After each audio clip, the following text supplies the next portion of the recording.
So diri din no magtaod daw og aniduro, og gibuhat na ko una is nagbangag ta para sa butanganan og screw sa preparasyon sa aniduro. So gigamitan sa nato og 316 nga barin nga bit, nga masundry bit para alam na to og bangag. Kay di na to mabigla dito kay granite man ang ato ang flooring, jo baga-baga. So kanan ni gamit na buta og 1/4. So pag human na ni 1/4 ni gamit na buta og 5/16. Antod sa makuha na to ang 3/8 nga kay mao tong iyahang tox katong plastic. So 3/8 man iyang plastic. So mao tong gamitan na to kaupat nga blade o masonry drill bit. So, masonry bit tapos trapuhan din nato. Pero kanang flange dili na dire ibutang ha. Ako ron nang temporary dia. Napastan na to ang ato ang plastic. Namo ni mahawid sa aniduro. Pero magtaod ko dili ni siya ni ani. Gigamit na ko siya pero mo support gyapon ko og semento. Gamitin niya mo itong barina para sa pag-drill ta. Kani diri kay na short man ako ang PVC, sumpayan na to og number 3 nga pipe. Tapos ikat na to. Para perfect kaya nga to ang inig-flush sa bowl sa inidoro.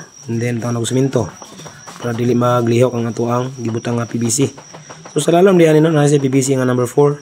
Sa babaw gihimo na lang nato number 3 kay ang banga gid aning inidoro number 2 lang baya. So sulod gyapon ang number 3. So dili pa siya pwede nga mauna ang imong number 4 bago siya mo number 3. Number 3 ang lalom. Dapat pag ang lalom imong number 4 kontra babaw imong number 3. Mas nindot ni akong gibuhat nga babaw ang number 3. So gipastar na po nako ang flange nga ano niya nga wax. So dili basta timan ini nyo dili na dira ibutang.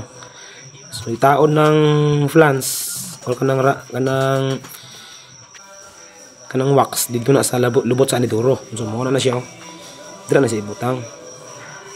Timan ini na. So dili na ta masipyat kay nagbuhat naman tag layout sa atong aniduro. Nagmarking naman ta. Kuha na to ang sentro niya. So nitaon na wala mo to masihan katong ato ang gi-mark na to. So mo ni mo na ko ganiha nga wala ko nang salig ng mga screw. Tang gyapon na to og semento. Duhang support ba. Mo ra magyapon butang gyapon kag silan pareha ang sistema. Butangan na lang ko semento para dili gid siya magsungaw, mag-leak. Ligon pa siya bayo. Tanggalon na to na dali pag tanggalon na.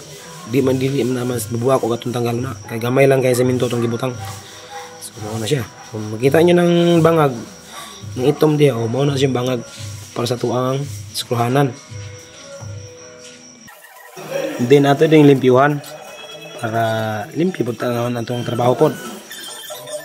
Ayan, tapon og maayo.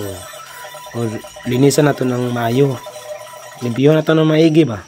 And then bubuhan na itong tubig para matanggal itong mga semento nga na basi na inibangil nga semento para dalo dito kayo ito ang drain. Nag-plus na to. So limpyo na siya. Ano na niya ito ang finished product. Okay? Ano lang kasimple. Thank you.